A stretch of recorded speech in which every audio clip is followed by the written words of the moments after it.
جی شریف صاحب، ہم یہاں سفر میں تھے، آپ بات کر رہے تھے انشاءاللہ اچھے لوگوں کے استفادے کے لیے سب سے جاری رکھیں۔ اب آپ سو جائیں منظور صاحب، آپ کوئی اس طرح کا تبصرہ نہیں ہوگا اب آپ سو سکتے ہیں۔ یعنی انہوں نے اصل میں متکلم کا گلا گھونٹ دیا، گلا تو گھونٹ دیا اہل مدرسہ نے تیرا، کہاں سے آئے صدا لا الہ الا اللہ۔ یہاں اہل مدرسے کی جگہ اہل کیمرہ لگا کے۔ اچھا غامدی صاحب، ہم جب یہ پڑھتے ہیں پورے مختلف علوم کے اندر علماء کی جو کیٹیگری کی جاتی ہے، آپ نے اس پہ بہت تفصیلی گفتگو بھی کی ہوئی ہے، بلکہ کئی جگہوں پر آپ نے اس کو واضح بھی کی، تو ہم اپنے مسلمانوں کی علمی روایت میں دیکھتے ہیں تو وہاں پر ایک اصطلاح استعمال ہم کرتے ہیں مجتہد مطلق، پھر ہے مجتہد فی المذہب، پھر وہ ہے فی المذہب کے اندر بھی جا کے وہ کسی جزئی مسئلے میں وہ متخصص ہو گیا تو وہ اسی میں، پھر اصحاب الفتویٰ میرے خیال سے نیچے آتا ہے، اسی طرح 3 یا 4 قسمیں کی جاتی ہے۔ تو ہمارے ہاں تو مفتی لگا دیا تو سمجھا جاتا ہے کہ یہ کوئی امام ابو حنیفہ جیسا کوئی شخص ہے، حالانکہ وہ اس مدرسے فکر کے اندر ایک بندہ ہے جو ان ائمہ کے اقوال کو نقل کر کے مجھے بتا رہے مفتی کہ بھئی اس مسئلے میں یہ حکم ہے دین کا، لیکن وہ دین کا وہی ہے جو امام ابو حنیفہ نے سمجھایا ہو تم۔ لیکن یہ مجتہد مطلق کی اصطلاح ہمارے یہاں استعمال ہوئی، تو اس کو کیسے لیں گے؟ یعنی کس پر اس کا اطلاق ہوتا ہے، یہ کس کو کہا جا سکتا ہے، یہ کہا جاتا تھا؟ دین اور شریعت کی بحث میں ایک بڑی بحث اخذ احکام کی ہے، یعنی دین میں اللہ تعالیٰ نے ہمیں بعض احکام کا، بعض اوامر و نواہی کا پابند کیا ہے، جی، اس سے ایک علم وجود میں آیا، اس علم کو ہم فقہ سے تعبیر کرتے ہیں، تو یہ اس علم کی اصطلاح ہے۔ اچھا، یعنی جس شخص نے بھی دین کو اس کی شریعت کے پہلو سے سمجھنے کی پدا کی، اس نے اگر ایک اصولی نقطہ نظر اختیار کیا، وہ اصولی نقطہ نظر اپنے کچھ امتیازات بھی رکھتا ہے اور اپنی ایک انفرادیت بھی رکھتا ہے، اس کو ہم مجتہد مطلق کہیں گے۔ اس کے بعد پھر باقی نیچے آپ جانتے ہی ہیں کہ اس کی تقسیم کس طرح سے کی جاتی ہے، لیکن اس کو کبھی استعمال نہیں کیا جاتا باقی علوم و فنون کے پاس۔ صحیح، مثال کے طور پر علم نحو میں سیبوے کی ایک بڑی حیثیت ہے، جی، اس میں یہ استعمال نہیں کیا جاتا، صحیح۔ باقی علوم کو بھی اسی پہ قیاس کر لیا۔ اچھا، علم الکلام میں استعمال ہوگا؟ یعنی وہاں پر بھی یہ تعبیر نہیں اختیار کی جاتی، نہ امام ابو الحسن الاشعری کے بارے میں کی گئی، نہ قاضی صاحب کے بارے میں کی گئی، کبھی بھی نہیں کی گئی۔ صحیح۔ تو یعنی ہم یہ کہیں گے کہ ایسا شخص جس نے موجود دین فہمی کے جو اصول مختلف مکاتب مدارس میں طے ہو گئے، ان سے کسی ایک میں یا ایک سے زائد اصولوں میں اس نے اختلاف کیا علم اور استدلال کی بنیاد پہ، اور پھر اس کی روشنی میں اس نے فروعات کا یا تفسیر تشریح وغیرہ کا کام شروع کیا، تو وہ شخص ہمارا ہو گیا مجتہد مطلق۔ جی ہاں، بالکل ٹھیک ہے۔ اور یہ ہمارے ہاں مجھے تو یوں لگتا ہے طالب علم کو کہ ہمارے ہاں عام لوگوں میں بھی اور اہل علم میں بھی یہ جو امتیاز شاید نہیں رکھا جاتا ہے، یہ آپ کا بھی مشاہدہ ہے؟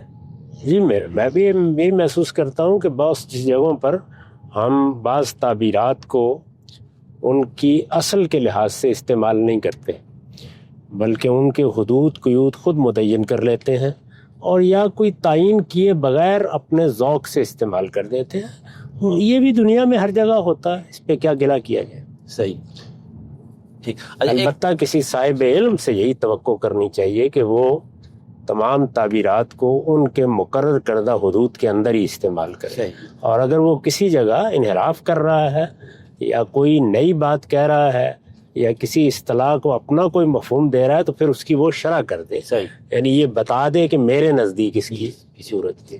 ٹھیک۔ اچھا، ایک اور ایسا غیر معمولی انسان آتا ہے تاریخ میں جو مکمل دین کی تعبیر، یعنی صرف اخذ احکام، یا اخذ احکام سے مراد میں لے رہا ہوں فقہی احکام، عملی احکام جس کو، یا فروع احکام کا کرنا جس سے فقہ وجود میں آ رہا ہے، اس سے ہٹ کے وہ تفسیر، حدیث اور خود علم الکلام، اس سے متعلق وہ کچھ اصول کی بنا رکھتا ہے یا ان اصولوں کو بیان کرتا ہے، پھر اس کو اللہ اپنی زندگی میں مہلت دیتا ہے، ٹائم دیتا ہے اور مواقع اتنے مل جاتے ہیں کہ وہ ان میں سے ہر ایک علم کے میدان میں کام کرتا ہے۔ تو اس کے لیے ہمارے ہاں کوئی اصطلاح موجود ہے؟ نہیں، اس کے لیے کوئی خاص اصطلاح نہیں ہے، اس طرح کے موقعوں پر ہم امام الائمہ، استاذ الاساتذہ قسم کی تعبیریں اختیار کر لیتے ہیں، اور اس میں بھی ہر جگہ وضاحت ہی کرنی پڑتی ہے کہ ہم اس کو کس مفہوم میں استعمال کر رہے ہیں، الگ سے کوئی اصطلاح اس کے لیے نہیں۔ ہمارے ہاں جن لوگوں کو امام کا درجہ دیا گیا ہے وہ اگر آپ غور کریں تو زیادہ تر فقہا ہیں، صحیح، یعنی اسی علم کا غلبہ بھی رہا ہے، اسی میں بڑے لوگ بھی پیدا ہوئے ہیں اس طرح کے۔ جی، اور جب کوئی آدمی فقیہ ہے تو اصل میں وہ احکام ہی میں یہ کام کر رہا ہے، لیکن اس کو آپ مجتہد مطلق جب کہتے ہیں تو باقی چیزیں بھی کسی حد تک شامل ہو جاتی ہیں۔ صحیح، مثال کے طور پر امام ابو حنیفہ کے بارے میں کہا جاتا ہے کہ انہوں نے الفقہ الاکبر بھی لکھی تھی، اس سے قطع نظر کہ وہ نسبت ان کی طرف صحیح ہے یا غلط، یہ بھی بعض اوقات ہم اس طریقے سے بھی بیان کر دیتے ہیں۔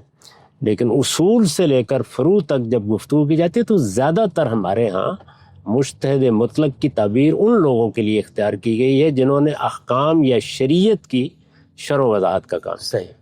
اور جیسے امام شافعی، ان کے تو کوئی کتاب اس طرح یعنی علم کلامی اس پہ نہیں ہے نا، وہ تو صرف فقہی ان کا زیادہ اور حدیث۔ اس وقت تو علم کلام کو کوئی تسلیم شدہ حیثیت حاصل ہی نہیں تھی، اچھا، یہ بہت بعد میں ہوا۔ صحیح، یعنی پہلے مرحلے میں تو ہمارے ائمہ نے اس طرح کے مباحث پر شدید تنقیدیں کی۔ ٹھیک ہے، وہ آدمی جو علم کلام کے مباحث میں مشغول ہو اس کو بالعموم مذمت جی، کا ہدف بنا لیا جاتا تھا۔ پہلے مرحلے میں ایسے ہی تھا، اس کو قبولیت بہت دیر بعد حاصل ہوئی، بلکہ خود اس پر پھر بہت سے لوگوں نے لکھا کہ قبولیت کے دلائل کیا ہیں۔ جی، تو انہوں نے کہا کہ ایسی صورتحال پیدا ہو گئی کہ مسلمانوں کی آئندہ نسلوں کو اس محلال، اضطراب اور انحرافات سے بچانے کے لیے ائمہ نے اس کو ایک باقاعدہ فن کی صورت دی۔ صحیح، چنانچہ پھر ابو الحسن اشعری ہوں یا امام ماتریدی ہوں، ان کو ایک عمومی قبول عام حاصل ہو۔ ٹھیک۔ تو ہمارے یہاں جب ہم اہل سنت والجماعت کہہ رہے تو عقائد کے اعتبار سے 3 مسالک غالباً آتے ہیں، ماتریدی، اشعری اور اثری، جس کو محدثین کا مسلک بھی غالباً کہا جاتا ہے نا حامد صاحب۔ تو یہاں پر اب اس میں جیسے امام اشعری کا نام آتا ہے جو اشعری مسلک کے بانی ہو گئے، اسی طرح ماتریدیوں میں ان کا نام آتا ہے ہمارے امام ماتریدی کا جو ماوراء النہر والے، اور جب ہم محدثین کا مسلک اثری کہتے تو اس میں امام احمد بن حنبل غالباً امام بن حنبل تو اس سارے مدرسہ فکر کے امام ہیں، امام ہے، لیکن اس میں بڑی غیر معمولی حیثیت امام ابن تیمیہ کو ابن حاصل۔ تیمیہ۔ اچھا، میں اس میں تیمیہ کو تھوڑا سا الگ کر کے پوچھنا تھا، چلے آپ اس کو یوں دیکھتے تو یہ تو ہو گئے جنہوں نے کلام کے مباحث پہ زیادہ کام کیا نا۔ اب ان کے ہاں جیسے کچھ نہ امام ماتریدی کی بھی تفسیر کا وہ مل جاتا ہے اور باقی بھی، لیکن انہوں نے مکمل یعنی حدیث، تفسیر، فقہ، پھر تصوف اور احسان، اور یہ جو ہمارے ہاں شاخیں بنائی گئی ہے یا موجود ہے، ان سب پہ ان کا کام اس طرح سے بہت جامعیت سے نہیں ہے۔ کسی کا کلام میں بہت زیادہ، کسی کا تصوف کی طرف، کسی کا تفسیر میں ہے، کسی کا فقہ کے اندر ہے۔ تو یہ ہو گیا کہ ہم کہیں گے کہ مجتہدین لیول کے لوگ ہیں یہ کلامی نقطۂ نظر سے۔ اچھا، اس میں اب جیسے ہم شیخ الاسلام ابن تیمیہ کو لے کر آتے ہیں تو ان کے بارے میں آج بھی عرب دنیا میں بحث موجود ہے نا کہ وہ خود مجتہد مطلق تھے، اور ان کے اجتہادات اور انہوں نے جن اصولوں میں اختلاف کیا اس کی بنیاد پر تیمیون ایک الگ گروہ بن گیا، ٹھیک ہے، یا جس طرح آج جس کو ہم اہل حدیث یا سلفی کہتے ہیں وہ ان کی نسبت بھی ان کی طرف کی جاتی ہے نا۔ تو آپ کی اپنی تحقیق وہ کیا ہے کہ ابن تیمیہ کو ہم کہاں رکھیں گے؟ میرے نزدیک بھی یہ بات صحیح ہے کہ یعنی اس میں کوئی شبہ نہیں ہے کہ وہ اپنے مجموعی فریم میں حنبلی ہیں، اچھا، لیکن انہوں نے ایسا نہیں کیا کہ حنابلہ نے جو چیزیں متعین کر دی تھیں ان کو اسی طرح ملحوظ رکھا ہے جس طرح مثال کے طور پر امام ابو یوسف نے یا امام محمد نے اپنے جلیل القدر استاد امام ابو حنیفہ کے بنائے ہوئے فریم کو ملحوظ رکھا ہے۔ ابن تیمیہ بہت سے اصولی مباحث میں بالکل الگ نقطہ نظر اختیار بھی کر لیتے ہیں اور پھر اس کے بعد اس میں اپنی آراء بھی دیتے ہیں۔ یہی وجہ ہے کہ ان کے فتاویٰ میں سے لوگوں نے غالباً، اگر میرا حافظہ غلطی نہیں کر رہا تو 31 کے قریب ایسے مسائل کو جمع کیا ہے جن میں وہ اپنے سے پہلے کے پورے علم سے اختلاف کر رہے ہیں۔ اور علامہ اقبال نے بھی خطبات میں یہ بات کہی ہے، علامہ اقبال نے بھی خطبات میں ان الفاظ میں تو نہیں کہی، لیکن کم و بیش اس چیز کو انہوں نے، جیسے مثلا امام شاطبی جی تو امام شاطبی کا معاملہ بھی اصول میں ایسا ہی ہے، یعنی وہ اصول فقہ میں ایک بالکل نئے زاویے کو بیان کرتے ہیں. یہ نہیں کہ انہوں نے پچھلے سارے اصول کے مباحث سے انحراف اختیار کر لیا ہے، اسی علم میں کھڑے ہوئے ہیں لیکن بالکل مختلف طریقے سے چیزوں کو دیکھ رہے ہیں، اور بہت سے اصولی مباحث میں ان کا اپروچ بالکل مختلف. ٹھیک. اچھا، پھر ہم اسی تاریخ میں دیکھتے ہیں نا، ہمیشہ طالب علم کو تو مجھے تو اس طرح بہت زیادہ مطالعہ اور استقصانی ہے، تو آپ کا میں جب کام دیکھتا ہوں، یعنی ہم طالب علم کی ذوق پر اس کو دیکھتے ہیں، تو اس میں ہمیں یہ چیز نظر آتی ہے کہ نہ صرف ان اصولوں کو آپ نے بہت صراحت اور وضاحت سے بیان کیا، اپنی میزان کے علاوہ بھی جہاں جہاں آپ نے اس طرح کے مباحث اپنی گفتگو میں آپ نے اس کو کیا، پھر آپ کی نے خود ماشاءاللہ سے، یعنی میزان کے چاروں حصوں کو ہم دیکھیں گے کہ کیا کہنا چاہیے، الکتاب، حکمت، اور پھر اس کے بعد جو شروع میں آپ نے جو سارے اصول کیے، تو ہم یہ کہیں گے کہ اس کے اندر آپ نے اصول اور اس کے ساتھ ساتھ فروعات بھی ہمارے سامنے. میں اس کو خالص اس اصطلاحات میں کر رہا ہوں، پتہ نہیں آپ اس چیز کو اس طرح دیکھتے نہیں، بہرحال وہ میں اپنے حساب سے اس کو بیان کروں گا. پھر اس کے بعد تفسیر کا آپ کا الحمدللہ آپ کی زندگی میں پورا کام ہوا. ابھی حدیث پروجیکٹ آپ کا ابھی پہلی جلد اس کی آئی ہے، اس سے پہلے تو یہ چیزیں موجود ہیں، لیکن اب بالکل ایک آرگنائز طریقے سے، ایک باقاعدہ ایک مستقل الگ فن کے طور پر سامنے وہ چیز بھی آ رہی.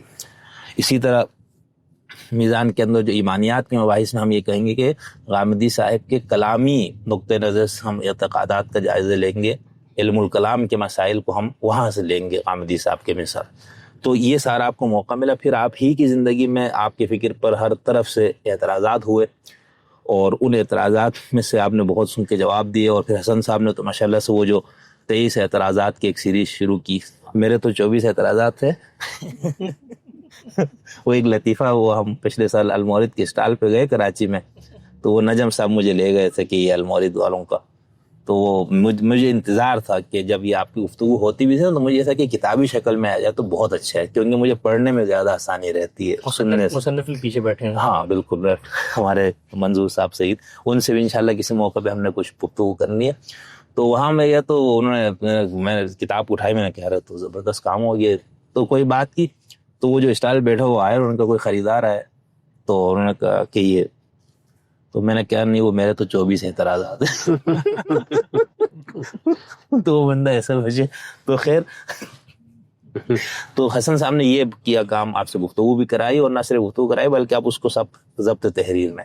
تو آپ کو ایسی کوئی اور مثال ملتی ہے ہمارے مسلمانوں کی تاریخ، کوئی ایسے عالم کی جس کا اس طرح سے اس کی اپنی زندگی میں ماشاءاللہ سے سب کچھ ایسا کام ہوا؟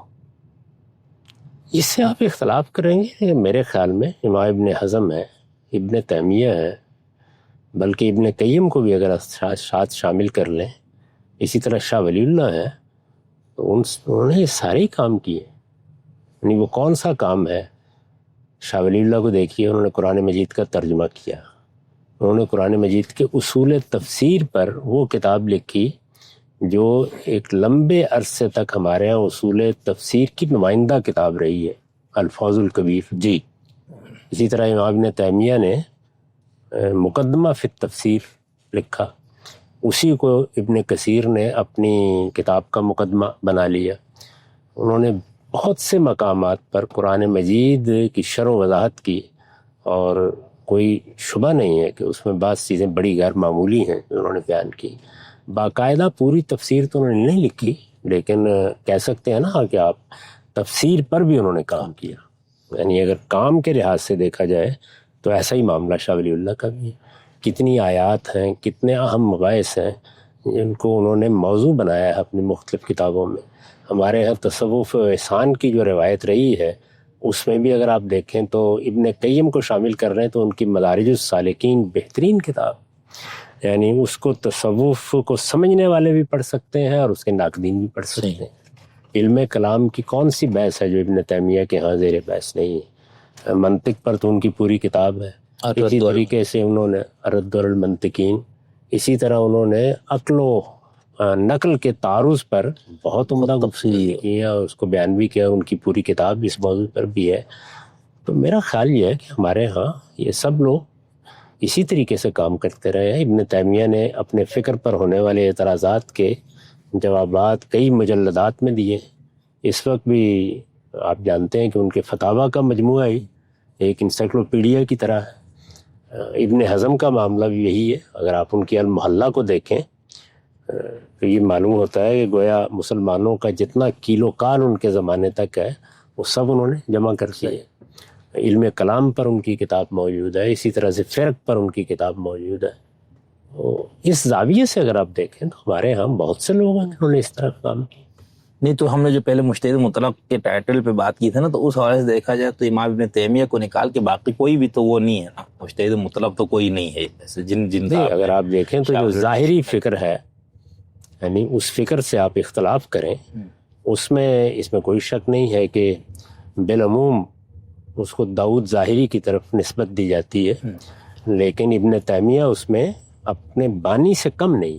صحیح. یعنی انہوں نے ان اصولوں کی تنقید بھی کی ہے, اس پر باقاعدہ اصول فقہ کتاب لکھی ہے, الاحکام فی اصول الاحکام کے نام سے. اگر آپ مختلف اہل علم جنہوں نے اس نوعیت کا کام کیا, یعنی جامعیت کے ساتھ, ان کی ایک فہرست ترتیب دیں, بہت سے لوگ آپ کو مل جائیں. پھر یہ کہ ایسے کام بھی ہیں جو کسی خاص مذہب کے اندر کھڑے ہو کر کیے گئے ہیں, لیکن وہ بہت جامع ہو گئے. ہندوستان کے بہت سے علماء ہیں, آپ ان کی کتابوں کی فہرست اگر ترتیب دیں تو انہوں نے منطق پر بھی کتاب لکھی ہوگی, انہوں نے فلسفے پر بھی لکھی ہوگی, انہوں نے علم کلام پر بھی لکھی ہوگی, لیکن وہ کتابیں اس طرح کی مجتہدانہ کتابیں نہیں ہیں. وہ اسی فن کو ایک نئے اسلوب میں یا مزید شرح و وضاحت سے پیش کرنے کا کام ہے. جامعیت کے لحاظ سے دیکھیں تو آپ کو بہت سے لوگ مل جائیں. تو یہ بات کہ جامعیت بھی ہو اور اس میں ندرت بھی ہو اور اس میں اصول کے لحاظ سے اجتہاد مطلق کا درجہ بھی ہو, یہ ساری چیزیں اگر آپ جمع کریں تو اس میں میرے خیال کے مطابق امام ابن حزم, امام شاطبی, ابن تیمیہ اور شاہ ولی اللہ کو پیش کیا جاتا. اچھا, لیکن ان لوگوں کے ہاں کوئی مکتب الگ سے نہیں بنا نا, شاہ ولی اللہ ہی, ہمارے ہاں تو ولی اللہ ہی فکر والے ہیں, لیکن وہ دوسرے تھوڑے سے, یعنی وہ فقہ میں مکمل حنفی اور کچھ معاشی نظام انقلابی. نہیں, ایسا نہیں ہے کہ وہ مکمل حنفی ہیں. مثلا ان کی جو حدیث کی شرح ہیں ان کو آپ پڑھیے, وہ کئی جگہوں پر اس کا اظہار بھی کرتے ہیں کہ میں فلاں فلاں معاملات میں شافعی نقطہ نظر کو اقرب الی الصواب سمجھتا ہوں, لیکن ہندوستان کے حالات میں اس کو عملاً اختیار کرنا موضوع نہیں سمجھتا. فقہ تلفیق جس کو ہم کہتے ہیں, ان کی شاید بانی کے طور پر ان کو لیں گے. پھر کہہ سکتے ہیں, کہہ سکتے ہیں, یعنی بعض مقامات پر آپ اس اصطلاح سے بھی ان کے کام کو تعبیر کر سکتے ہیں. صحیح. لیکن وہ اصول کا بڑا اچھا اور گہرا فہم رکھتے ہیں, اس لیے اس کو متعلق کر لیتے ہیں اپنے فریم کے ساتھ. صحیح, ٹھیک. اچھا, جیسے دوسرا جو آپ کا فقہ کے معاملے میں ایک بات ملحوظ رکھنی چاہیے, وہ یہ کہ جس زمانے میں ہم پیدا ہوئے ہیں اس میں شاید اس چیز کو اس طرح محسوس نہ کیا جاتا ہو. اس سے پہلے ہماری تاریخ میں کسی فقہ کا جس طریقے سے غلبہ مانا جاتا تھا اس میں یہ بہت مشکل بھی تھا کہ لوگ اس سے بغاوت کریں. صحیح صحیح. لیکن وہ پھر کرتے یہ تھے کہ اس نظام کے اندر کھڑے ہو کر چیزوں کی ایسی تعبیر کر دیتے تھے جس سے بڑی حد تک ان کے خیال میں مسئلہ حل ہو جاتا تھا. اور پھر بہت سی چیزیں ایسی تھی جس کو ان کتابوں میں بیان کر دیتے تھے, اصلاً فقہ پر نہیں لکھی جاتی. صحیح صحیح. یعنی شاہ صاحب اپنی بہت سی اس طرح کی تعبیرات بیان کر دیں گے, وہ ان کی دوسری کتابوں میں بکھری ہوئی ہوں گی, ان کو آپ جمع کر لیں تو ایک بالکل نیا زاویہ نظر بھی سامنے آ جاتا ہے. صحیح. اچھا غازی صاحب, ابھی جیسے طالب علم کے طور پر ہم تو, اگر میں کچھ اہل علم پہ میں یہ کرتا ہوں کہ یہ مجتہد مطلق ہے پرانا, تو اس کو ہمارے ہاں لوگوں کی نظر یہ نہیں ہوتی کہ بھئی ہم اس بندے کے ہدایت پہ نہیں ہے, فکر غلط ہے, صحیح ہے, گمراہی ہے, ہم تو اس پہ بات ہی نہیں کر رہے. ہم تو یہ کہہ رہے ہیں علمی حیثیت اس شخص کی یہ بنتی ہے. مثال کے طور اگر میں اہل سنت والجماعہ کا جو فریم ورک بنا ہوا ہے اس کے اندر رہتے ہوئے میں آپ کی فکر اور ان پہ کوئی فیصلہ, یعنی کوئی فتوائی زبان میں بات کروں گا, تو میں زیادہ سے زیادہ آپ کے بارے میں یہ کہہ سکتا ہوں, یہ کہوں گا کہ غامدی صاحب کی فکر گمراہی پر مبنی ہے. مثال کے طور پر یعنی کفر اور زندقیات اور یہ خروج عن الملہ وغیرہ, یہ تو بہت متشددین کا ایک رویہ ہوگا نا. جن سنجیدہ اہل علم نے یہ چیزیں طے کی ہماری تاریخ میں, اس حساب سے ہم یہ کہیں گے کہ ان اصولی چیزوں کی وجہ سے اور ان کچھ اعتقادات جو اہل سنت کے مسلمہ سمجھے جاتے تھے, ان میں غامدی صاحب نے دوسرا راستہ اختیار کیا. تو ہم یہ کہیں بھائی غامدی صاحب کی فکر گمراہی پر, دیکھا میں آپ کے سامنے آپ کو گمراہی کا وہ کر رہا ہوں. یہ بڑی عنایت آپ. بہت عنایت. یہاں یہ اصل میں آپ اتر سکتے یہ اصل میں یہ تمام ان القابات کی تشریح ہے جو اس سے پہلے آپ میرے بارے میں استعمال کرتے ہیں. گاڑی روک کے اتارے. اسی طرح اگر میں اثنا عشری شیعہ کے طور پر یہ بات کروں گا تو اس میں بھی ایک متشدد گروہ ہے جو تکفیر کی لاٹھی ان کے ہاتھ میں ہوتی ہے، لیکن جو اصولین کا جو مکتب ہے ان کے ہاں، اس حساب سے بھی ہم دیکھیں گے تو ہم زیادہ یہی کہیں گے کہ بھئی یہ گمراہی پر مبنی فکر ہے، ٹھیک ہے. اور وہ جو آخرت میں لوگ تکفیر کلامی کی بنیاد پہ کرتے کہ وہاں پر تو نجات نہیں ملے گی، وہ ایک الگ نقطہ نظر. ایک تو یہ ہو گیا کہ دونوں نقطہ نظر سے میں نے آپ کی پوزیشن واضح کر دی اس طرح سے ہے. اب ایسے شخص کے بارے میں اگر کوئی شخص یہ کہتا ہے نا کہ مجتہد مطلق ہے فلانا ہے، تو اس میں لوگوں کی طرف سے جو ایک اجنبیت محسوس ہوتی ہے ان کو، یار ایک شخص تو گمراہ ہے اور اس کے ساتھ آپ یا کوئی بھی مجتہد مطلق کا ٹائٹل لگاتے، تو اس میں بھی کیا احتیاط کرنی چاہیے انسان کو. اس کی وجہ یہ ہے کہ ہمارے ہاں وہ لوگ جن کو اصول کے لحاظ سے گمراہ قرار دے دیا جاتا ہے، جی، ان کے بارے میں پھر اس طرح کے القابات استعمال نہیں کیے جاتے. وہ کہتے ہیں کہ یہ اہل بدعت کو توقیر دینا ہے. اچھا، چنانچہ ان کے لیے مثلا امام کا لفظ، مثلا حجت الاسلام کا لفظ، مثال کے طور پر مجتہد کا لفظ استعمال ہی نہیں کیا جائے. صحیح. اس کا ایک واقعہ خود میری اپنی زندگی میں پیش آیا. لاہور میں ایک علمی مجلس تھی تفسیر کے بارے میں، اور اس میں 20ویں صدی کے تفسیری لٹریچر پر گفتگو کی جا رہی تھی. امام مالک، معاف کیجیے گا، مولانا مالک، اس کی جو مولانا ادریس کاندلوی کے بعد ان کی نشست پر بیٹھے. اچھا، وہ اس کی صدارت فرما رہے. صحیح. تو اس میں میں نے تفاسیر کے مختلف اسالیب کو بیان کر کے کہ یہ تفسیر معصور ہو تو وہ کیا ہوتی ہے، مختلف چیزیں بیان کی. اسی ذیل میں تفسیر بالرائے زیر بحث آئی. تفسیر بالرائے کی اپنے دور میں بعض مثالیں پیش کرتے ہوئے پرویز صاحب کا نام بھی لیے، تو انہوں نے احتجاج کیا اس پر کہ مفسرین میں ان کا ذکر ہی نہیں کیا جا سکتا. ہمارے ہاں کا عام طریقہ یہ ہے، یعنی آپ کہہ سکتے ہیں کہ ہمارے ہاں علماء کا عرف یہ ہے کہ یہ تمام تعبیریں اہل حق کے لیے استعمال کرنے کی تعبیریں ہیں، یہ اہل باطل کے لیے یا اہل ضلالت کے لیے استعمال ہی نہیں کیا. صحیح. لیکن اس کے اندر ایک مسئلہ اس میں تضاد پھر آ جاتا ہے. اب جیسے شیعوں میں ہم دیکھتے کہ ایک وقت میں کئی ان کے ہم مجتہدین موجود ہوتے ہیں، وہاں پر چونکہ اجتہاد کا دروازہ اس طرح سے بند نہیں کیا گیا، کسی حد تک بند کیا لیکن اس طرح بند نہیں کیا گیا جس طرح ہمارے اہل سنت کے یہاں ہوا. تو ان کا جب کوئی سنی عالم بھی ذکر کرے گا تو وہ کیا اس کو مجتہد نہیں مان رہا ہوگا کہ بھئی ان کے ہاں مجتہد ہے یا ان کے تو ساتھ اس کے یہ الفاظ کا اضافہ کرے گا کہ ان کے ہاں مجتہد مطلق سمجھے جاتے ہیں، ان کے ہاں ان کا درجہ آیت اللہ کا ہے. یعنی وہ ہمیشہ یہ ہے. صحیح. لیکن اپنے طور پر وہ یہ بات کبھی نہیں کہے.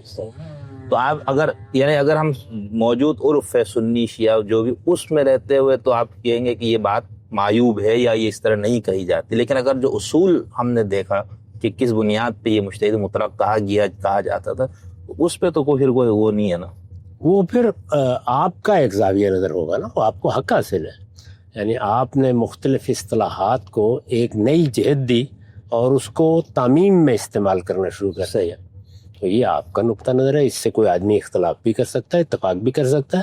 لیکن میں تو آپ کو یہ بتا رہا ہوں کہ ہمارے ہاں کا عرف یہی ہے. ہمارے ہاں سے مراد مسلمانوں کے ہاں مختلف فرقے اور گروہ ایسے ہی ان الفاظ کو استعمال کرتے ہیں. صحیح. اب مثال کے طور پر علیہ السلام پر بحث ہوتی ہے کہ کیا سیدنا حسین کے لیے اہل سنت کو بھی یہ استعمال کرنا چاہیے، لیکن اہل تشیع تو اس میں کوئی غرابت محسوس نہیں کرتا.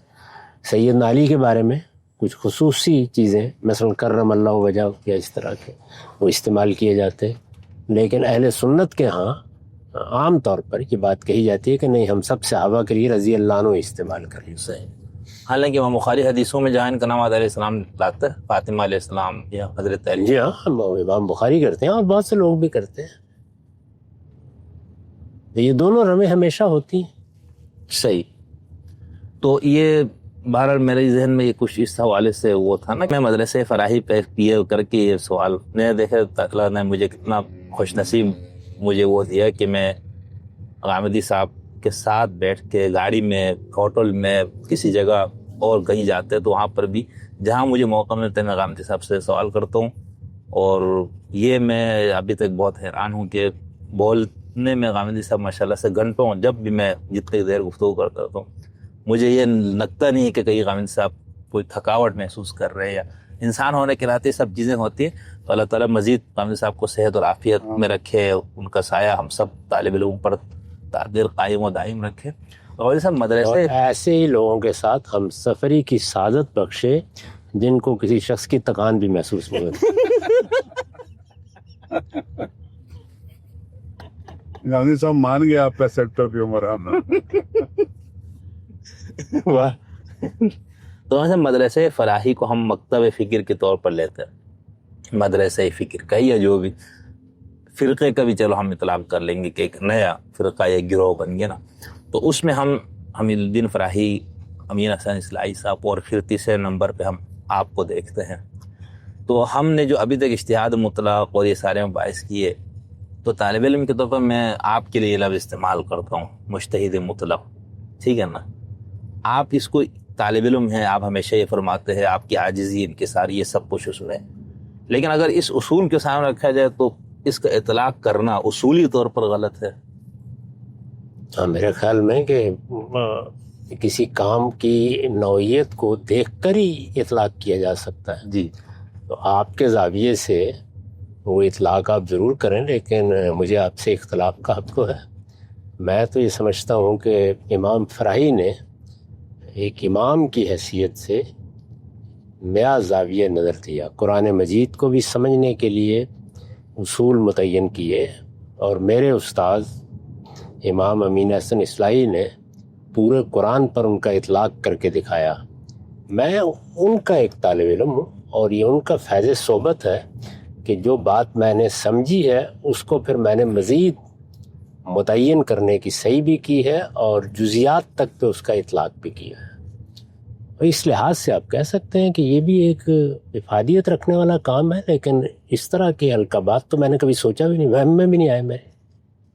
خانی وہ تو آپ کا مزاج بھی اس طرح نہیں ہے سب کچھ، لیکن یہ کہ میں تو اپنے لیے بھی اور جو میرے جیسے طالب علم تھوڑا ان چیزوں کو پڑھنے سمجھنے کی کوشش کرتے، چاہے ان کا تعلق کسی بھی مکتب فکر سے ہو، فلاحی مکتب فکر سے ہو، یا دیوبندی ہو، یا شیعہ ہو، حنفی، جو بھی، تو کم سے کم ان پہ تو یہ چیز تھوڑی سی واضح ہو تو ان کو بھی تنقید کرنے میں آسانی ہوتی ہے کہ ہم جس شخص کی کسی بات پہ تنقید کر رہے ہیں بھائی اس کا یہ ہے علمی حیثیت یہ بنتی ہے، اس کے بعد آپ ان پہ نقد کرنے. ہاں، لیکن میں پہلے عرض کر چکا کہ ان کے ہاں یہ فیصلہ اس وقت ہوگا جب وہ اس شخص کو یا اس مدرسہ فکر کو اہل حق میں شمار کریں گے. صحیح. اگر ان کے نزدیک وہ باطل ہے، یا اس کی بنیاد ضلالت پر ہے، یا اس میں جیسے کہ وہ تعبیر کریں گے اہل سنت کے بنیادی عقائد سے کوئی انحراف کیا گیا ہے، تو پھر وہ ان میں سے کسی تعبیر کو بھی اس کے لیے قبول نہیں کریں گے. اور اگر کوئی بڑا مکتب فکر وجود میں آ جائے گا تو وہ پھر اس طرح کہیں گے کہ یہ ان کے امام ہیں، یہ ان کے مجتہد مطلق ہیں، یہ ان کے فلاں ہیں. صحیح. اس طرح بیان کریں. صحیح. یعنی یہ کہیں گے غامدی فرقے کے امام. یہ تو یعنی یہ اگر کوئی اس طرح دینا چاہے تو یہی کہے گا. یہ اس طرح کی باتیں کہتے رہتے ہیں لوگ. جی جی. لیکن میں تو اس کے بارے میں بھی یہی عرض کروں گا کہ غامدی فرقہ یا فرائی فرقہ خود فرقے کی تعریف پر بھی پورا نہیں اترتا، اس لیے یہ لفظ تو استعمال ہی نہیں کیا جا سکتا. فرقہ بالکل اور چیز ہے، مدرسہ فکر بالکل اور چیز ہے. تو مدرسہ فکر کا لفظ تو استعمال کیا جا سکتا ہے، فراہی مدرسہ فکر کہا جا سکتا ہے. نہیں تو اب اسے فرقہ کیوں نہیں کہا جا سکتا؟ فرقہ میرے نزدیک اس وقت وجود میں آتا ہے جب آپ یا آپ کے مخالفین اس کے بارے میں 3 میں سے کوئی ایک بات ثابت کرتے ہیں. اچھا. یہ کفر جیسی چیز پر تفریق پیدا کر رہا ہے، یہ شرک جیسی چیز میں تفریق پیدا کر رہا ہے، یہ بدعت میں تفریق پیدا کر رہا ہے. اچھا. اگر ان تینوں کا اطلاق نہیں کیا جا سکتا، مثال کے طور پر میرے بدترین مخالفین بھی یہ نہیں کہہ سکتے کہ میرے فکر میں یا مجھ سے پہلے میرے اساتذہ کے فکر میں ادنا درجے میں کہیں کوئی شائبہ شرک ہے، یا ہم نے کوئی ایسی بات کہی ہے جس پر کفر کا اطلاق کیا جا سکتا ہے دینی پہلو سے. ٹھیک، ایک کفر تو وہ ہے نا کہ فلاں مدرسہ فکر سے اختلاف کیا جا رہا ہے، یا ہم کسی بدعت کو کسی بھی درجے میں قبول کرنے کے لیے تیار ہیں. تو یہ فرقہ بن ہی نہیں سکتا. اچھا. فرقے جتنے بنے ہیں وہ اصل میں ان تینوں میں سے کسی ایک چیز یا تینوں کو اختیار کرنے کے بعد بنے ہیں. ظاہر ہے کہ اس فرقے کے نزدیک تو یہ تینوں چیزیں اس طرح نہیں مانی جائیں گی, اچھا. لیکن دوسرے لوگ ان پر یہ حکم لگائیں گے. صحیح. میرے اوپر بہت سی تنقیدات ہوئی ہیں, کتابیں لکھی گئی ہیں, مقالات لکھے گئے ہیں, لوگ گفتگو بھی کر رہے ہیں, شب و روز گفتگو کر رہے ہیں. امام فرائی کے بارے میں بھی تنقیدات ہوئی ہیں. اسی طرح کا معاملہ استاذ امام کے بارے میں ہے. مجھے بتا دیجئے کسی شخص نے یہ کہا ہو کہ یہ دین میں فلاں چیز ہے اور اس میں ان کا نقطہ نظر کفر یا شرک یا بدعت. ہاں نہیں, یہ نہیں مطلب یہ کوئی شخص کسی درجے میں بھی نہیں کہہ سکتا. تو اس وجہ سے مدرسہ کہے گا وہ اپنے اس دائرے سے بھی ناواقف ہے. اگر کوئی سنی یہ کہے گا تو یعنی میں یہ عرض کر رہا ہوں کہ اپنے دائرے سے ناواقف اہل سنت کی اس وقت کثرت ہے, جی وہ بھی نہیں کہہ سکتے. نہیں, ایک دو نے کہا ہے, ہو سکتا ہے کہ میرے علم میں نہ آیا وہ ہو, بھی شاید وہاں شذوذ میں ہو شمار. میرے علم میں نہیں آیا. صحیح. اگر ایسا کہا ہے تو وہ اسی طرح کے بعد لوگوں نے کہہ دیا ہوا ہے جو سوچے سمجھے بغیر بات کرتے ہیں, ورنہ یہ نہیں کہا جا سکتا. صحیح. یعنی کسی اہل حدیث سے پوچھ لیجیے جو شرک کے معاملے میں یا بدعت کے معاملے میں آخری درجے میں حساس ہوتے ہیں. مثلا حافظ زبیر صاحب کے پاس جائیں اور ان سے پوچھ لیں کیا مدرسہ فرائی کے ہاں کسی شرک اور بدعت کا آپ نے ارتکاب دیکھا ہے؟ میرا خیال ہے کہ وہ یہ کہیں گے کہ ایسا نہیں. تو اس میں جو آپ کے ناقدین میں سے جن کا تعلق پہلے اس مکتب سے نہیں ہے, اہل حدیث مکتب, وہ یہ کہتے ہیں نا کہ آپ لوگوں کا جو توحید و شرک کی تعبیرات ہے یہ اہل حدیثوں سے بالکل قریب تر ہے اور ابن تیمیہ ہی کا وہ لیتے ہیں آپ لوگ. تو ان کو تو نہیں ہوگا, لیکن اب میں کسی بریلوی سے جا کے پوچھوں گا. جی, بریلوی تو یہ کہے گا کہ فلاں چیز شرک نہیں ہے, لیکن جو شرک ہے اس کے بارے میں وہ کیسے کہے گا؟ کسی بریلوی سے پوچھ کے دیکھ لیں کہ کیا مدرسہ فرائی کے ائمہ یا اس کے اکابر یا میرے جیسے کسی طالب علم نے کوئی ایسی بات کہی ہے جس کے اوپر بریلوی شرک کا لیبل لگا سکتے. ہاں, ان کے ہاتھ سے تو گستاخ وغیرہ کا ہی آ سکتا ہے نا کہ رسول کی شان میں کوئی کوتاہی یا کمی وغیرہ یا اس زاویے سے بہت سی باتیں لوگ کہہ دیں گے, لیکن اس طرح کی کوئی بات بھی اگر آپ غور کر کے دیکھیں تو میری کسی تقریر گفتگو کے بارے میں کبھی نہیں کہی. لیکن اچھا آپ نے یہ فرمایا کہ ان تین پہلوؤں سے وہ کوئی ہو تو اس کے اوپر فرقے کا اطلاق ہوگا. فرقہ بنتا ہی اس کے بعد, اسی سے بنتا ہے. تین میں فرقہ اس کے بغیر بن نہیں سکتا. یعنی یا وہ کوئی ایسا کام کریں گے, جیسے مثال کے طور پر کسی نے نبوت کا دعویٰ کر دیا یا نبوت کی ایسی شرح و وضاحت کر دی جس کو آپ نے کفر قرار دے دیا, تو اب ظاہر ہے کہ وہ اس کو مانے نہ مانے دوسروں کے نزدیک وہ ایک الگ فرقہ ہو گیا. اسی طرح شرک کا معاملہ ہے. صحیح. یا یہ ریلوی حضرات کے بارے میں ان کے ناقدین یہ کہتے ہیں نا کہ یہ فلاں فلاں معاملے میں شرک کرتے ہیں یا بدعت کا ارتکاب کرتے ہیں. تو جب تک آپ ابتدا یا شرک یا کفر کا فتویٰ نہ صادر کریں, فتویٰ کہہ لیں یا رائے نہ قائم کریں, اس وقت تک فرقہ نہیں بن سکتا. یہ تو ہمیشہ ہو گیا آپ کی اپنی دینی فکر کی بنیاد پہ آپ نے یہ پیرامیٹر بیان کیا نا کہ دین کے نقطہ نظر دیکھا جائے تو یوں بنتا ہے. لیکن ہمارے یہاں جو مسائل فرقے, آپ کسی فرقے کی مثال دیں ہمیں وہ جو اس سے باہر ہو.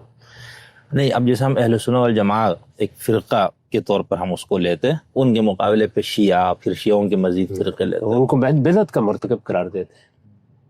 اس کے بغیر ہو نہیں سکتا. لیکن انہوں نے امامت کا عقیدہ ایجاد کیا ہے, یہ دین میں ایک بدعت ہے. اسی طریقے سے بعض مراسم, بعض رسوم کے بارے میں کہتے ہیں کہ یہ بدعت ہے. نہیں, یہ اس کے علاوہ فرقہ آپ بنا سکتے ہی نہیں. اچھا نہیں, اس میں یہ نہیں ہوگا کہ جو ہے اہل سنت کے اعتقادات کتنے ہیں اپنا حسن صاحب 34 تو ان اعتقادات میں سے کسی عقیدے سے آپ نے انحراف کیا یا اس کو آپ نے خلاف اسلام قرار دے کر اس کو غلط قرار دے دیا نا, تو اس وقت ایک اہل سنت والجماعت والے کو یہ حق حاصل نہیں ہوگا, یا وہ یہ نہیں کہے گا کہ چونکہ اہل سنت والجماعت یا حق کے اس سے آپ نے انحراف کیا تو آپ کا فرقہ بن گیا. اس صورت میں بھی نہیں ہے. اہل سنت بھی اپنے آپ کو فرقہ نہیں کہتے. اہل سنت یہ کہتے ہیں کہ یہ ایک مدرسہ فکر ہے, مسلمانوں کا سب سے بڑا مدرسہ فکر ہے. فرقہ اپنے آپ کو پھر کون کہتا ہے؟ فرقہ تو میں نے آپ سے عرض کر دیا کہ فرقے کی تعبیر اختیاری اس وقت کی جاتی ہے جب ان تینوں میں سے کسی ایک کے بارے میں اطمینان ہو جاتا ہے, کسی گروہ کو, بڑے گروہ کو, وہ دوسرے کو فرقہ قرار دے دے گا. اس سے یعنی مثال کے طور پر اگر اہل تشیع کہیں گے اہل سنت کو تو انہیں بھی ان تینوں میں سے کوئی چیز ثابت کرنی پڑے گی، ورنہ ایک مدرسہ فکر ہے۔ اچھا، تو اہل سنت کے بھی بہت سے مدارس فکر ہیں، یعنی آپ اس سے اندازہ کر لینا کہ ان کے ہاں حنفی، شافعی، مالکی، حنبلی یہ مدارس فکر ہیں، جی، اس کے باوجود اہل سنت ہے۔ تو اہل سنت کو بھی جب آپ کہتے ہیں تو یہ کوئی دین میں فرقہ بنانے کا عمل نہیں ہوا بنیادی طور پر، اچھا۔ اصلاً ایسا نہیں ہوا بالکل۔ اور جو شیعہ کہتے تو وہ نہیں، شیعہ اپنے سے مختلف کہتے ہیں نا، وہ یہ کہیں گے کہ انہوں نے مثال کے طور پر ائمہ کو نہیں پہچانا، تو وہ اپنے اصول سے انحراف کی بنیاد پر جو تنقید چاہے کریں، لیکن کیا وہ یہ کہتے ہیں کہ انہوں نے فلاں معاملے میں کسی کفر کو اختیار کر لیا ہے؟ الا یہ کہ امام کا انکار کرنا کفر قرار دیا جائے، تو یہ پھر ایک نیا عقیدہ بنانا ہوگا نا۔ صحیح، تو میں تو دین کی بات کر رہا ہوں کہ دین میں جن چیزوں کو ایمانیات کہا گیا ہے ان میں کسی چیز کا اگر آدمی نے انکار کیا تبھی کفر ہوگا نا۔ ٹھیک، یعنی یا وہ ان کا انکار کرے گا یا ان کے لوازم کا انکار کرے گا۔ صحیح، جیسے مثال کے طور پر اللہ تعالیٰ کو ایک ماننا، اس کی توحید پر ایک ایمان رکھنا، یہ اصل میں اللہ پر ایمان کے لوازم میں سے ہے۔ صحیح، یا رسالت مآب صلی اللہ علیہ وسلم کے بارے میں یہ ماننا کہ نبی کے ساتھ رسالت مآب رسول بھی ہیں، یا یہ ماننا کہ رسالت مآب صلی اللہ علیہ وسلم الی الخلق کافہ مبعوث ہوئے ہیں، یا یہ تسلیم کرنا کہ ان پر نبوت ختم ہو گئی ہے، یہ آپ پر ایمان کے لوازم ہیں، ان میں سے کسی کا بھی انکار کیا جائے گا تو کفر قرار دیا جائے گا۔ صحیح، صحیح۔ لیکن اصل میرے ذہن میں کنفیوژن یوں تھی، میں اس پہ گفتگو کا خامخواہ ایک سیریز میں خود سے شروع کیا، تو اس میں میں نے یوں سمجھ میں ایسا آ رہا تھا نا، جیسے ستفترق امتی والی حدیث کو یہ سب مانتا ہے جتنے ہمارے فرقے ہیں، شیعہ سنی، مطلب ان میں کچھ محققین لوگ ہیں جو اس کو نہیں مانتے، روایت اور درایت کی بنیاد پہ اس کو رد بھی کر دیتے، لیکن جو سواد اعظم دونوں طرف ہے نا، اکثریت وہ اس حدیث کو صحیح مانتے۔ تو اس کی روشنی میں بھی آ رہا ہے نا کہ ایک فرقہ جنتی ہے، باقی فرقے جہنمی، تو ایک تو اس حدیث میں لفظ یہ استعمال ہو گیا، ٹھیک ہے نا، تو اس بنیاد پہ پھر وہ یہ کرتے ہیں کہ بھائی فرقہ، اب جو ہے نا یہ عام مستعمل لفظ ہے، اہل سنت والجماعہ فرقہ ناجیہ ہے۔ تو میرے ذہن میں یوں تھا کہ جو اعتقادی مسائل کی بنیاد پہ جو گروہ بندی ہو جائے گی وہ فرقہ ہے۔ نہیں، یہ لفظ فرقہ کا استعمال بالکل لغوی مفہوم میں ہو رہا ہے۔ اچھا، یعنی جیسے طائفہ کا استعمال کرتے ہیں، ٹھیک، قرآن مجید نے کیا ہے فَلَوْلَا نَفَرَ مِن كُلِّ فِرْقَةٍ طائفہ، تو اس کا ایک لغوی مفہوم بھی ہے، صحیح، اس میں یہ لفظ استعمال ہوتا ہے۔ لیکن جس وقت آپ فرقے کا لفظ استعمال کرتے ہیں، یعنی یہ دین میں ایک فرقہ پیدا کر دیا انہوں نے، تو وہاں یہ تفرقے کے مفہوم میں ہوتا ہے، اور تفرقے کی بنیاد وہ تین ہی چیزیں بنتی ہیں۔ صحیح، تو یعنی اللہ تعالیٰ نے مختلف گروہوں کا ذکر کیا ہے، جیسے یہاں دیکھیے نا، خود مسلمانوں کے گروہ کے بارے میں یہ لفظ استعمال کر دیے فَلَوْلَا نَفَرَ مِن كُلِّ فِرْقَةٍ مِّنْهُمْ طَائِفَةٌ، تو اس کا مطلب یہ ہے کہ مسلمانوں کے مختلف گروہ نسل کے لحاظ سے، ان کے وطن کے لحاظ سے فرقہ کہلا سکتے ہیں، یہ لغوی استعمال ہے، اور یہ مسلمانوں کے بارے میں کیا ہے، صحیح، اور مدح کے مقام پر کیا ہے۔ بالکل، لیکن ایک دوسری چیز کیا ہے، وہ یہ ہے کہ انقیم الدین ولا تتفرقوا فیہ، تو تفرقے کی بنیاد پر جو فرقہ بنتا ہے، جس کو ہم کہتے ہیں یہ فرقہ بندی ہے، جی، یہ دین میں فرقے بنانا ہے، جی، اس مفہوم میں وہی تعبیر ہوتی صحیح، تو والا ہے۔ یہ وہی ہے جیسے ہم بدعت کا لفظ نئی چیز کے لیے بھی استعمال کرتے ہیں، لیکن کل بدعت ضلالہ کے معنی میں بھی استعمال کرتے ہیں، اس کا اصطلاحی مفہوم ہے۔ تو میں نے جب یہ بات کہی ہے تو یہ اس اصطلاحی مفہوم کے پہلے سے کہی ہے، یعنی ہمارے ہاں دو لفظ بولے جاتے ہیں نا، مدرسہ فکر یا مکتب فکر اور فرقہ، جی، تو ان دونوں میں کیا فرق ہے؟ یہ یعنی دین کی تعبیر کرنے میں ایک نیا زاویہ اختیار کیا گیا، اس سے مدرسہ فکر وجود میں آتا ہے، اور کسی ایسی چیز کو اختیار کر لیا جسے دوسرے لوگ کفر کہتے ہیں، جی، یا شرک کہتے ہیں، یا بدعت کہتے ہیں، اب فرقہ وجود میں ہے۔ صحیح، لیکن اگر آپ لغوی مفہوم میں بولیں تو بالکل ٹھیک، فَلَوْلَا نَفَرَ مِن كُلِّ فِرْقَةٍ مِّنْهُمْ طَائِفَةٌ، اور وہاں بڑے گروہ کو فرقہ کہہ دیا اور اس میں سے چھوٹے کو طائفہ کہہ دیا، اور اسی میں وَلَا تَكُونُوا مِنَ الْمُشْرِكِينَ مِنَ الَّذِينَ فَرَّقُوا دِينَهُمْ، وہ تفرقہ۔ وہ التفرقہ۔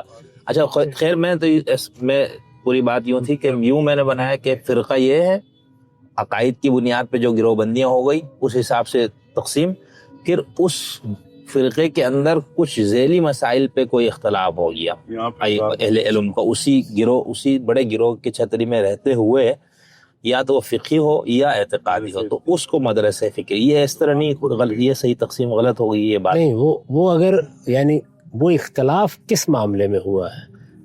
مثال کے طور پر دیوبندیوں میں مماتی حیاتی کا اختلاف ہو گیا، ہوا ہے نا؟ جی بالکل، اس کی بنیاد پر کوئی نیا فرقہ نہیں بنتا.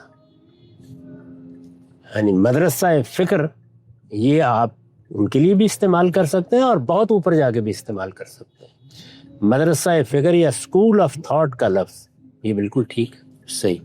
بلکہ ایک اور لفظ ہمارے یہاں استعمال کیا جاتا ہے، وہ دین، پورے دین کو کہا جاتا ہے، اور اس کی کسی خاص تعبیر کو مذہب کے لفظ سے عربی میں یہی یہ استعمال ہوتا ہے. یعنی یہ حنفی مذہب ہے. جی آپ دیکھیں یہاں پر بھی آپ اگر کسی سے بات کریں تو آپ سے پوچھے گا کہ آپ کا مذہب کیا ہے، اس سے اس کی مراد یہ ہوتی ہے کہ آپ شافعی ہیں یا مالکی ہیں یا حنبلی ہیں، کیا ہے، یہ مراد ہوتی ہے. صحیح، تو یہ مذہب کے لفظ کا بھی ایک دوسرا اصطلاحی استعمال ہے. صحیح. درحال ہے کہ عام گفتگو میں ہم دین اور مذہب کے الفاظ بالکل ایک ہی معنی میں بولتے یعنی ہم اردو میں ہمارے ساتھ یہ مسئلہ ہوا کہ ہم دین دھرم کے لیے ہم لفظ مذہب استعمال کرتے ہیں، لیکن عربی لوگ جو ہے وہ لفظ مذہب مکتبہ فکر کے ہیں. ویسے دین کا لفظ استعمال کریں گے، یعنی اسلام کے لیے وہ مذہب کا لفظ استعمال نہیں. یہ یہودیت کے لیے، بدھزم کے سب کے لیے وہ دین کا لفظ استعمال کرتے ہیں کہ یہ سارے یعنی دین المسیحی یا دین الیہودیہ اور اس دین الاسلام. اور پھر جب اس گروہ کے اسلام کی اب کسی بھی مذہب کے اندر جو گروہ بنے تو گروہ سے مراد یعنی یہ تعبیر پر بنے، اس کے لیے وہ مدح کے مقام پر مذہب کا لفظ صحیح، مذہب کا لفظ کبھی مذمت کے پہلو سے استعمال نہیں کیا. صحیح. اچھا، میں نے کچھ کتابوں میں کچھ چیزیں میں نے پڑھی ہیں، انہوں نے یوں کیا تھا، یا رمضان البوتی صاحب کی ایک گفتگو بھی تھی جو شام کے ایک بہت بڑے عالم میں گزرے ابھی گزشتہ سالوں، تو انہوں نے یہ تقسیم کی تھی کہ فرقہ جو ہے وہ ہوتا ہے جو عقیدے کی بنیاد پہ بن جائے، اور لفظ مذہب جو ہے اس پہ ہوتا ہے جہاں پر فقہی تعبیر میں اختلاف ہو. تو انہوں نے اس کی مثال یہی دی کہ اہل سنت والجماعہ فرقہ ہے، اپنا معتزلہ ایک فرقہ ہے، خوارج بھی ہے، امامیہ شیعہ بھی. اب مدرسہ کیا، مذہب کیا، تو جو ہے مذہب حنفی، مذہب مالکی. تو یہ ایک تقسیم، یعنی اس میں مجھے لگتا ہے کوئی فکس فارمولا انہوں نے وہ نہیں ایک بات یہ ہے کہ ایسا تو نہیں کہ کسی کتاب میں یہ بات لکھی ہوئی ہے، ایک عمومی استعمال ہے جس کو آپ اخذ کر کے یہ بتاتے ہیں کہ یہ استعمال کیسے ہو رہا ہے. صحیح. تو میں نے جب اس کا استقصاء کیا ہے تو آپ اس میں لفظ عقیدہ بول لیں، آپ کوئی اور لفظ بول لیں، اگر آپ اس کی تنقید میں جائیں گے تو تینوں چیزوں میں سے کوئی نکل آئے گی. صحیح. یعنی وہ اصل میں عقیدہ کفریہ ہوگا. صحیح. ورنہ وہ بنے گا نہیں عقیدہ. صحیح. ٹھیک.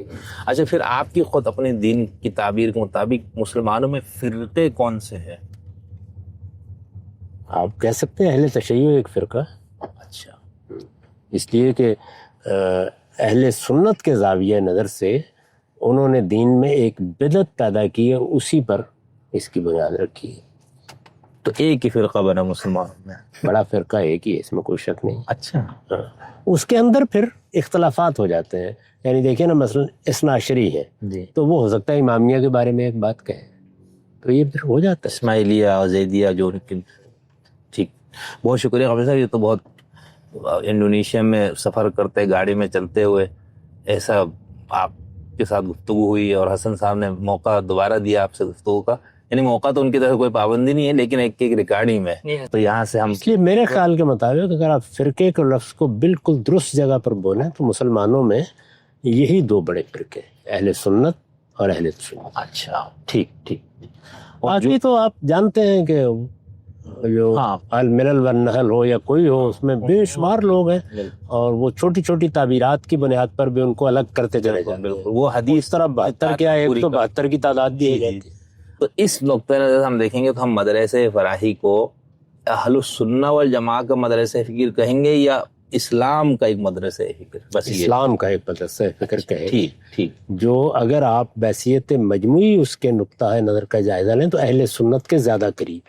ٹھیک. تھینک یو صاحب، بہت شکریہ.